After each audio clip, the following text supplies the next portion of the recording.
আজকে কিছু গুরুত্বপূর্ণ কথা বলবো, মনোযোগ সহকারে শুনবেন। যারা এই ভিডিওটি দেখবেন অবশ্যই মনোযোগ সহকারে আমার কথাগুলো শুনবেন।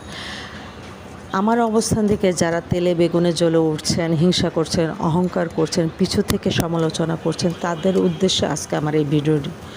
আমার অবস্থান থেকে কেউ তেলে বেগুনে জ্বলে উঠবেন না, হিংসাও করবেন না, অহংকারও করবেন না, পিছু থেকে সমালোচনাও করবেন না। কারণ এগুলো করলে আপনাদের কোনো লাভ হবে না। আমার অবস্থান থেকে আপনারা সরাতে পারবেন, আমার অবস্থান থেকে আপনারা নামাতে পারবেন, তাহলে কেন আপনারা হিংসা করবেন, অহংকার করবেন, সমালোচনা করবেন, তেলে বেগুনে জ্বলে উঠবেন? এটি করলে জানেন কী হবে? আপনাদের স্বাস্থ্য নষ্ট হবে, মনটা খারাপ হবে। তাই এগুলো করতে যাবেন না। আপনারা চিন্তা করবেন আমার চেয়ে কী করে আপনারা আরও বড় হবেন, আরও উপরে উঠবেন, সেই চিন্তা থাকবে আপনাদের। আপনারা অন্যের ভালো চাইবেন, আল্লাহ তাআলা আপনার ভালো চাইবে। তাই সবসময় অন্যের ভালো কীভাবে হবে, কীভাবে অন্যের ভালো চাওয়া যায় সে চিন্তা করবেন। তাহলে দেখবেন কি আল্লাহ